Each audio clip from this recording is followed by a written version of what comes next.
Hello, erotic lovers. Welcome to a new and episode of Lala's Bedtime Tales. It's February, so you know what that means. Romance is in the air, and it's Black History Month. So, what better way to celebrate this month than with a Black romance story for Valentine's Day? This week's erotic story will take you back to your college days and have you living out the memories of your fun and awkward dating adventures. Raise your hand out there if you got loose in college and had to a good old hoe phase. Nia Turner can definitely relate to the woes and tribulations of college dating and heartbreak before the holiday of love. So, she has decided to unleash her inner sex goddess to find a hot date for Valentine's Day. So, listen up to this Valentine's Day tale to witness all the chaos of Nia Turner's love life. I hum to myself as I walk towards my boyfriend's apartment. I look at the time on my cell phone and realize I'm about an hour earlier than our agreed upon meetup time. Jacoby's apartment is a short walk from Howard University, so I decided to head over after my professor dismissed my last class early. I feel my heart flutter with excitement as I skip up the stairs to his apartment unit. I am looking forward to our Valentine's Day plans and the romantic scavenger hunt around DC that I have planned for him. Before I get a chance to knock on his door, a girl quickly flings it open and rushes past me. I furrow my brows in confusion as I watch her run down the stairs. Her clothes are disheveled and her cheap-ass lace front wig is crooked. All I see is red as I aggressively wrench Jacoby's front door fully open, charging into his place, itching for a confrontation. I breathe laboriously, and my body shakes from fury as I smell the aroma of sex in the air. The further I walk into his apartment, I see the evidence of his betrayal and disrespect of our relationship. I spot a cheap red thong on the floor and pick up the offending scrap of clothing. This bitch ran out so quickly, she didn't even have the decency to collect all of her clothing items. Or she strategically left her panties behind, wanting me to find it to place a wedge between my trashy ass boyfriend and me. Jacoby fucking White, where the fuck are you? I angrily shout, trying to calm my breathing while trying to contain my anger. I knew Jacoby was a ladies' man. I knew he loved women just as much as they loved him. I knew his eyes occasionally wandered to appreciate other women while in my presence. However, in our year-long relationship, I did not expect him to be unfaithful to me. Mainly since he pursued me so fucking hard since the moment we stepped foot on Howard's campus. Since our freshman year of college, Jacoby was constantly flirting, stealing kisses, and staking his claim on me, letting his attraction be known to any and everyone. As I think back on all of his attempts to run his game on me, I realized that he actually put more effort into chasing me than the effort to maintain and grow our relationship. Jacoby slowly opens the bathroom door, and I watch the steam float around him, making him look like Dana, the African god of war. I'm momentarily distracted by Jacoby's sex appeal as water droplets slowly cascade down his flawless, ebony brown skin. His over 6 foot, hard, muscular frame strolls towards me like he doesn't have a care in the world. His arrogant swagger would turn me on any other day, but today it fuels my fiery mood. Fresh from the shower, Jacoby's nice, thick beard sparkles with water droplets, making me itch to feel it rubbing circles around my areolas. Amid my anger, I curse myself as my nipples stand to attention as my eyes hungrily roam over Jacoby dressed in nothing but a white towel. I shake my head, remembering that I'm angry and will not allow Jacoby's sexiness to derail this confrontation. I have to remember I just caught homie fucking cheating on me an hour before our dinner date.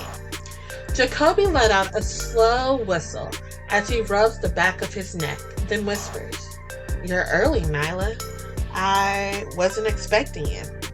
His eyes dart nervously around the room, not meeting my angered gaze, knowing he's been caught. I huff out a breath and shove the horse, trashy, cheap red thong into his mouth, catching Jacoby off guard. He stumbles back, slightly losing his balance. I see rage ignite in his dark eyes as he spits the thong out of his mouth. "What the fuck, Jacoby? Do I mean nothing to you? How many trashy thoughts have you been fucking behind my back?" I shout, firing off a series of questions, not allowing him to answer. I place my hands on my hips and glare at his stupidly handsome face, waiting for the lies to slip from his lips. "Girl, chill out. Here you go tripping, doing your female bullshit of making up lies in your head to prove to yourself all dudes are dog and ain't shit. Me and that hoe were just studying, baby." Jacoby answers, walking towards me, lifting my chin so my eyes meet his gaze. I slap his hand away from my face. His audacity of trying to gaslight me, only pouring gasoline on my blazing anger. I slap him hard across his face. My physical attack on him is fueled by my rage, making his head snap back in shock. "So, if you weren't in here fucking, then what were you doing with that bitch?" I quiz Jacoby as he rubs his cheek where I slap the shit out of him. His nostrils flare with anger as he walks towards me, trying to intimidate me by crowding my personal space. But I don't fucking back down. I pull myself to my full height of 5 foot 3 inches and shoot daggers towards him with my eyes, showing him he will not cower me down. Jacoby huffs out a breath, bumping past me to take a seat on the couch. I turn around to face him and I begin obnoxiously tapping the heel of my boot, waiting for a response. His gaze is full of anger and hate, but he quietly answers, "That bitch and I were just studying." "Jeez, woman." Laughter tears from my body at the pitiful lie. The nerve of this man. He didn't even respect me enough to come up with a brilliant tale to mask his transgression. I pranced over to the couch and flopped down next to him and questioned, "So, you were studying and then what? Your dick accidentally slipped into her?" Jacoby doesn't even turn to look at me, refusing to engage in this confrontation. He turns on his television to ESPN and slumps down on the sofa, tuning me out. His act of indifference is worse than if he had slapped me out cold. I feel my confidence start to waver, shrinking and dying inside me. As I sit there on the couch while Jacoby stonewalls me, I recognize that I am Boo Boo the Fool and have been this whole time. While I had my head in the clouds, idealizing this man and worshiping the ground he walks on, he's been treating me like any other bitch off the street or hanging around HU's campus. My chest aches, my heart feels heavy with pain, and I blink hard to prevent myself from falling into a tearful mess around this man I wrongfully gifted my heart. I slowly stand up to maintain the last threads of my dignity, turn to face him, and bleakly state as I choke back tears, "Jacoby, we're over. Clearly, I was putting more into this relationship than expected." He glances up at me with nonchalance dancing in the depth of his dark eye. I waited for a second, holding my breath, hoping he'd show any emotion towards me. But he doesn't. He just focuses his gaze on the television as if I haven't spoken, treating me like a stain on his rug. I let out a deep breath to calm down the bubbling fury burning me from the inside out, and slowly turned on my heels, walking towards the still open door. As I reached the door, I hear Jacoby exclaim, "No one wants a good girl in the bedroom. Fucking you was boring as hell, like watching grass grow. Shit, I like your good girl image from my mama's house, but show a dude your inner freak next time." The door shakes on its hinges as I slam it shut in frustration. My feet are moving towards him before I even realize it. I hunch down between his thighs so our noses are inches from each other. Seething with hate, disgust, and stupidity, I shout, "So, you fucking other bitches is my fault? You are not God's gift to women. I faked orgasms to protect your fragile ego, you fuckboy. Your sex game is not that great. Dude, you're playing your fucking self." Jacoby slams his mouth on mine hard. His kiss is violent and rough, and our tongues fight against one another, seeking control. This kiss is not one of romance and passion, but of hate and spite for one another. Once upon a time, things got a whole lot of spicy. Are you craving something piping hot? For this so hot scene, check out my Patreon at the link in the episode notes or scan the QR code on the screen. Trust me, you don't want to miss it, babe. I exit, slamming the door behind me, signifying the end of another shitty relationship. I pour my roommate Tia and my best friend Andre and me more glasses of wine as Jasmine Sullivan's Hotels plays softly through the apartment. I am so fucking pissed and miserable that Jacoby and I broke up, especially since it's a few weeks before Valentine's Day.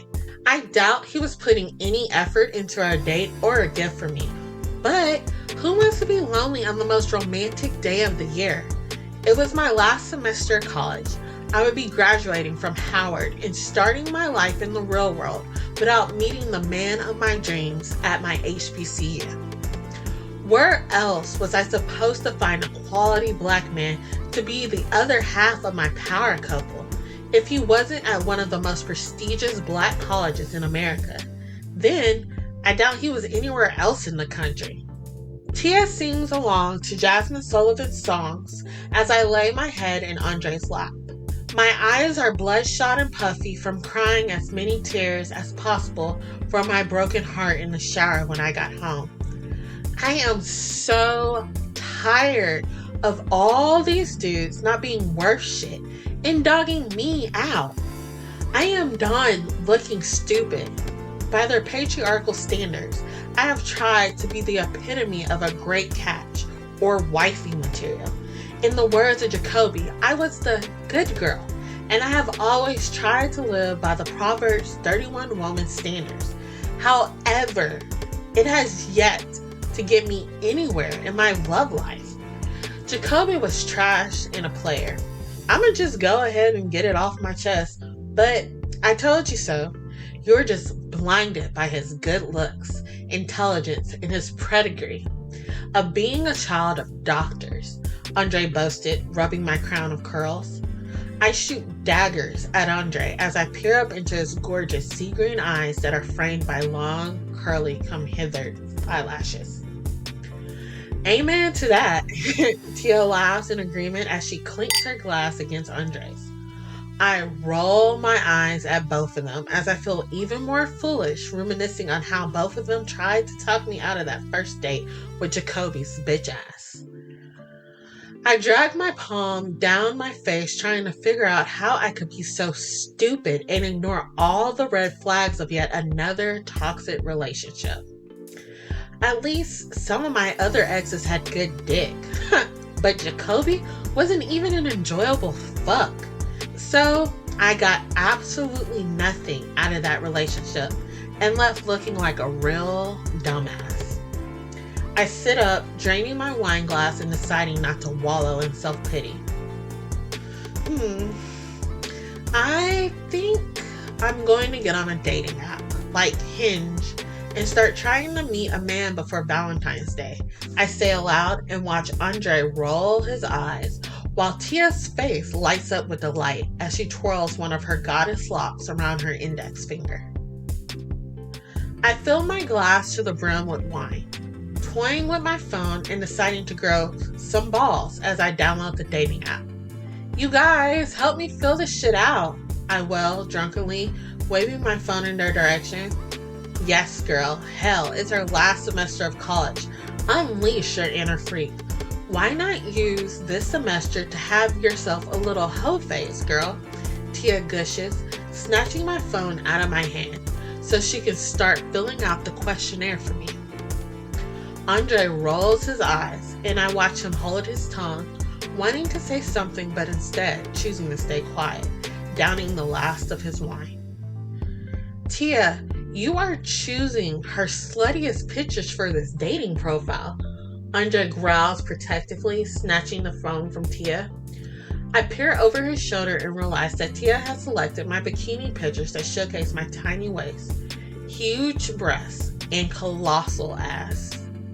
The profile picture is from a study abroad trip, and I'm standing in the crystal clear blue water of one of Mykonos' many beaches.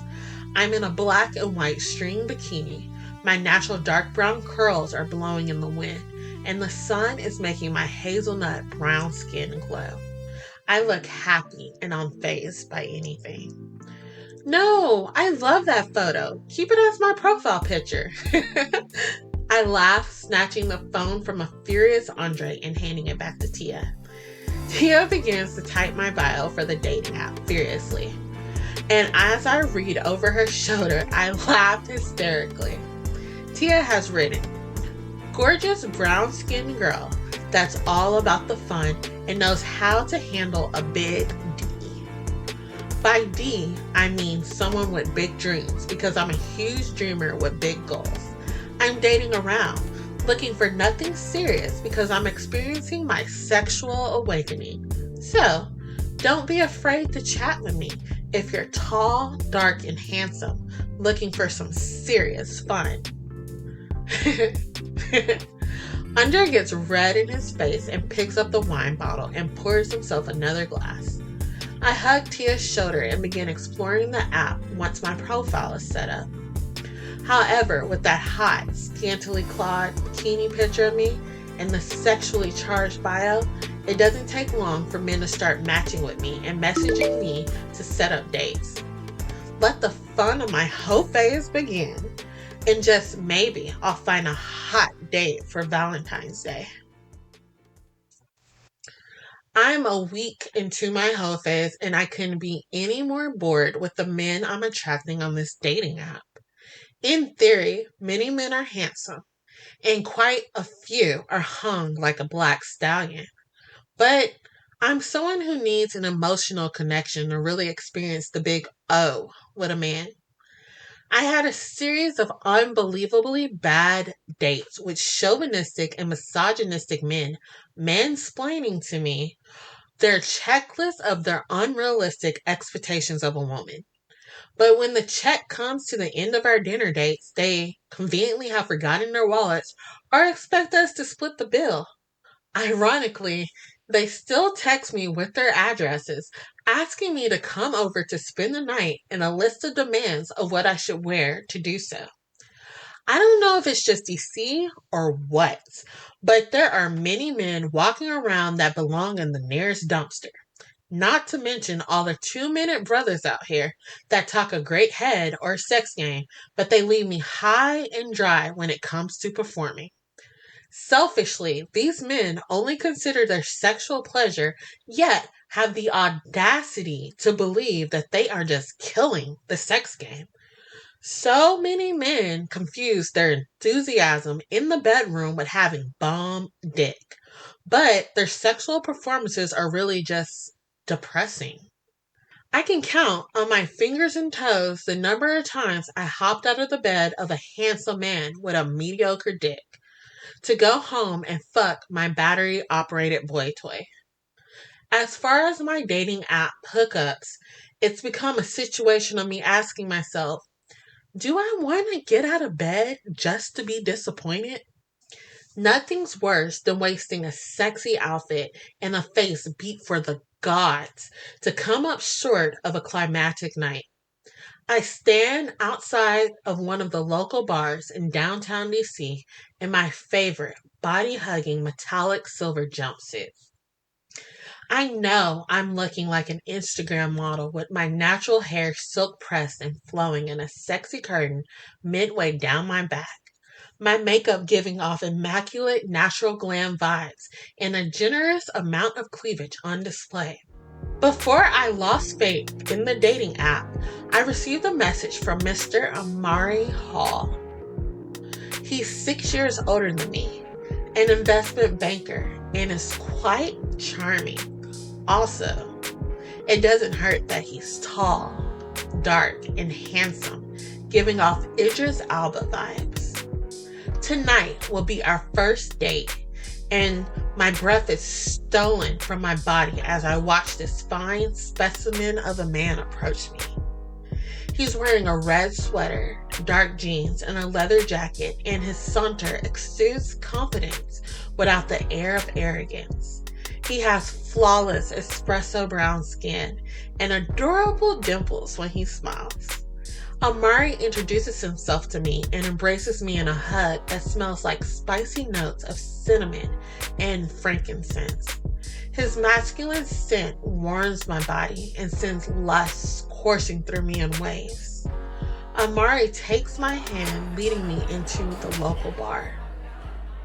Amari and I sit in a booth in the back of the bar, providing us with privacy to get to know one another. So, what made you get on a dating app to meet men? Amari asks, taking a sip of his bourbon. I shrug my shoulders while giving his questions some thought. I want to say, because I realized that I've been shopping for men in garbage cans, so this was my last-ditch effort to catch a wider net for potential love interests. But I settled on answering with a half-truth. I didn't want to limit myself to just Howard's campus, especially since I wanted to broaden my scope of eligible men since I'm in my last semester of college. Amari nods his head with understanding and strokes my hand. His gentle caress makes heat pull between my thighs and my clitoris throb with sexual whining. I definitely remember being a player during my college years, so I understand being over the college boy scene and wanting to experience real established men, grown men, men that know how to wine and dine you and satisfy you in bed. Am I right? Amari questions, his tongue licking his bottom lip, causing me to take a deep breath. This man made me cream my panties just by talking a good game with his deep, sensuous voice. I discreetly pull my hand away and take a sip of my champagne to gain control of myself. Yes, exactly. I want to date someone who can show me new experiences in and out the bedroom, I say confidently as I gaze in Amari's beautiful amber eyes. Throughout this week, I've realized it's better to be bold and straightforward in my wants romantically and sexually. My whole face makes me more confident and happy in setting my expectations for the men I date. More so than listening to society and the male perspective of how a woman should behave to secure the perfect man. Then, we're on the same page, and I can definitely meet your expectations in and out the bedroom. Amari brags, making me giddy with excitement of the sexy adventures that he has in store for the night. Do you want to take this conversation back to my place? He questions, quirking an eyebrow. Absolutely, I exclaim, giving him a coy smile and draining the last of my champagne. Amari settles our bill quickly and whisks me out of the local bar and into his Mercedes-Benz. As we ride to his home in silence, I just know that tonight will not be disappointing and a definite treat. That this night is possibly the start of something amazing with Amari. And I, Nia Turner, was severely in need of meeting a great man and having mind-blowing sex with him to prove that male species isn't a complete waste of energy.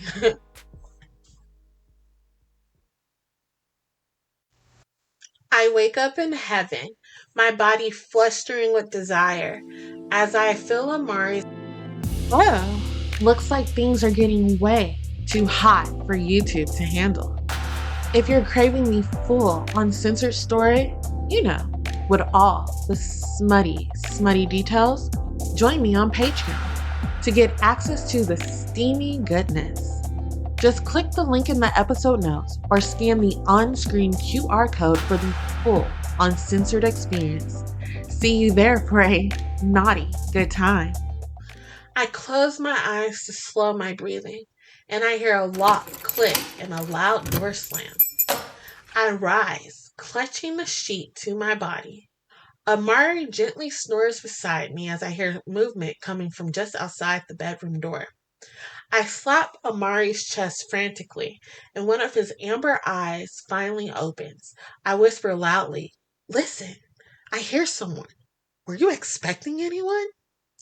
Amari sits up frantically, and he listens to the footsteps on the other side of the door and loudly whispers various explicitives. He throws on a pair of boxers, and I watch his frantic actions in confusion. Amari places his back against the door and says, "Fuck, it's my wife. She's home early from her business trip. Quick, get in the closet or under the bed." My mind spins, my mouth goes dry, and I'm stunned by his words. Oh shit, I fucked a married man. This was definitely a sign my whole face needed to be cut short. A loud banging comes from the door as Amari holds it closed with the weight of his body. His amber eyes darken with panic, and he mouths at me to move my ass to the closet. As the banging on the door gets louder and death threats are made. "What the fuck? You're married? Oh hell nah," I whisper loudly at him as I run frantically around the room. I curse myself and I conclude that I have no clothing in his bedroom. I close my eyes and slap my forehead, remembering that they're all in his living room and entryway. Since our sex started, time the front door to his condo closed. Well, fuck. I don't know why he wants me to hide. My clothes littered around their home was a definite sign he was a cheating piece of flaming shit. "You better hurry up and make a move, baby girl. My last side piece she put in the hospital," Amari yells in my direction. "I am no one's side piece, and what do you mean hospital?" I scream back as the door is ripped off the hinges and Amari lets out a loud grunt of pain. I am butt-ass naked and scared as I come face to face with a Latina beauty. Aw, fuck. His wife's eyes are dark with hate as her eyes dart between my naked body and Amari's. "Bitch, I'ma give you 5 seconds to run before you have the pleasure of meeting my Saturday night special. 1, 2. The Latina firecracker squawks at me. "Run!" Amari hollers as I cover my body in the sheet from their bed, open the bedroom window, and jump out. Thank God Amari's condo is on the first floor of his building. I hear glass shattering, yells, and objects flying as I run down the sidewalk in the middle of the morning, fleeing the chaos occurring in Amari fucking Hall's home. All men ain't shit, I think to myself as I try to figure out how to get home in nothing but a damn bedsheet.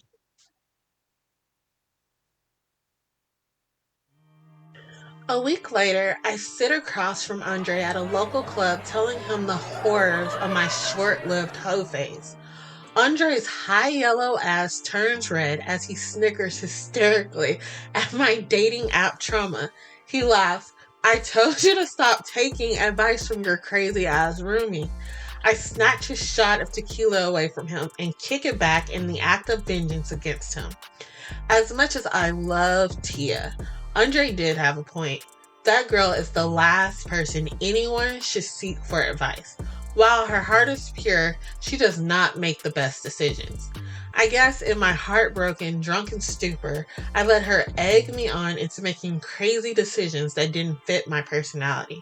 Now, after events at Mari's house, I'll be watching my back every time I walk around downtown DC. She threatened me with a gun. I had to run out of the house practically naked. How is that funny? I pout jokingly at Andre, whose sea green eyes light up with more laughter. He blinks his eyelashes multiple times, trying to prevent the tears from falling, since he's in a fit of laughter. I signal the waiter for another cocktail and tap my fingers on the table as I wait for Andre to come down. I'm just sad. Valentine's Day is 2 days away, and I'll be lonely and pathetic, I say quietly, picking at invisible crumbs on the table. Andre grabs my hand, stroking it to comfort me. I look up into his gorgeous face as he bites on his full pink bottom lip. I never actually thought about it until this moment, but Andre is really attractive. He's a biracial that came to Howard to connect with his black roots since he grew up with only his white mother. He's not my preference, so I never gave him a second glance since I love deep chocolate men. But sitting here in this booth alone with him stroking my hand, I soak in Andre's beautiful features. He has big, beautiful, sea green eyes with long, curly lashes that fringe his eyes. A fantastic contrast against his warm, honey skin tone. It's absolutely adorable how he has a low fade on the side but a mop of unruly curls that flop across his forehead. I lick out my tongue to wet my lips that feel instantly dry. Do you want to dance? I ask Andre before I melt into a pool of sexual desire, now that my body has begun to register his sexual attractiveness. Andre gives me a huge grin and drags me onto the dance floor, where we lose ourselves into a good time. As I bump and grind against his tall, muscular frame, I feel sparks fly. My body becomes flushed with arousal as I feel my core become so hot, so wet, and so hungry for Andre. Andre pulls me closer to him as my back sways against his front to a Trey Songz slow jam. I lift my eyes to him and I see a sparkle of love and respect in his gaze as he peers down at me. I tilt my head back, and his lips come crashing down on mine in a lust-filled, sexually charged kiss. We make out for what feels like hours until Andre pulls me off the dance floor and into a dark hallway. Andre pushes me up against the wall and his mouth captures my lips hard and our tongues tango. He kisses me until my lips are swollen and we both need to take in some much needed air. His lips travel down to my neck that he licks, sucks, and kisses until he elicits a moan of ecstasy from my lips. Andre unties the halter top of my dress and lets out a low whistle. Oopsie. The spice is off the charts for this episode. This romance is getting too steamy for YouTube. Want the full spicy moment? Moans, mess, and all the dirty details? Head over to my Patreon and get the uncensored version of this tale. Simply tap the link in the notes or scan the QR code on the screen to discover how the real climaxes of this story unfold. We stand there as minutes pass like hours, lost in each other's eyes. It's Valentine's Day, and I've decided not just to wait around for men to choose me, but to go after whatever and whoever I want. Through my hoe phase, I did awaken sexually. I have given a one-finger salute to Black misogyny and our patriarchal societal suppression of the female sexual prowess. I spend hours on my appearance making sure that I look sexy because I will surprise Andre this Valentine's Day. After having hot sex with him at the club, I feel like he's the one for me. And I just need to let go of my ideal black man in my head. I look at myself in the mirror and I feel confident because I love how I look and feel in my own skin. There's something erotic about curling your hair, donning red fuck me stilettos, and a red lace teddy under a black trench coat that makes your core get so damp with desire. I grab the chilled wine from my refrigerator and the box of chocolates, feeling excitement over surprising my new dream man with a Valentine's Day treat. I walk the short distance towards Andre's apartment unit. Luckily, he only lives 3 doors down from me in our apartment complex. I take a deep breath to calm my rapid heartbeat as I use the spare key Andre gave me to open his apartment door. I walk towards the living room screaming, "Oh, Andre, I have a surprise for you." But, oh boy, I am the one in for a surprise. Andre's naked, muscular body is arched over his roommate's with his dick balls deep in his booty hole on the couch. The wine bottle shatters as it slips from my hand, hitting the floor as I gasp in surprise. Startling both men, they jump at seeing me and pull apart from one another. I stand there stunned and in complete shock. Then my feelings morph into heartbreak and disappointment. My heart breaks knowing that Andre has been hiding his true self. I feel disappointed that Andre, my best friend in the entire world, didn't feel like he could confide in me about his sexuality. "Shit, baby girl, fuck, it's not what you think," Andre mutters, trying to pull on his gray sweatpants. I'm sorry for intruding on you. I won't tell anyone, please. Just talk to me when you're ready. God, I feel like a fool. I read our situation wrong, Dre. I stammer, turning on my heels and fleeing his apartment as fast as possible, ignoring him screaming my name. I make it back to my apartment in complete shock that he wouldn't come out to me as gay or bisexual. I feel like a dumbass for reading into our sex as more than just a hookup. There's a loud knock on my door, and I ignore it, trying to gain my composure and mask my emotions not to scare Andre away. The knock gets louder, and I turn around with a fake smile on my face, opening the door. This Valentine's Day keeps getting better and better by the second.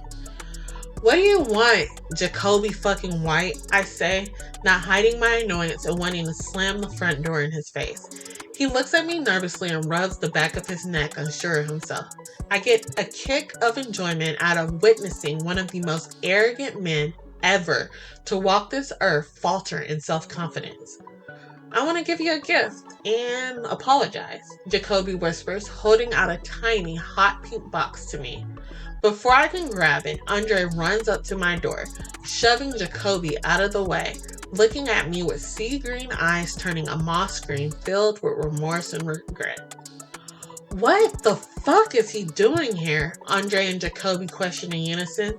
I rub my temples, feeling a migraine coming on, and I slam the door in their faces. I listen to them bicker, shove one another, and continuously knock on my door as I head to my bedroom. Maybe I need to date myself instead of men. Maybe I should not think about finding the perfect man and go on a journey of self-love and self-discovery. I lay on my bed and close my eyes, waiting for both men to get the hint and leave my fucking door. Happy fucking Valentine's Day to me.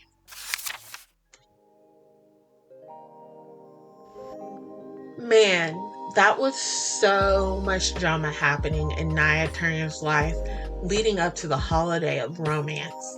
It seems like she should have just stuck to her battery-operated boy toy to avoid all of that mess.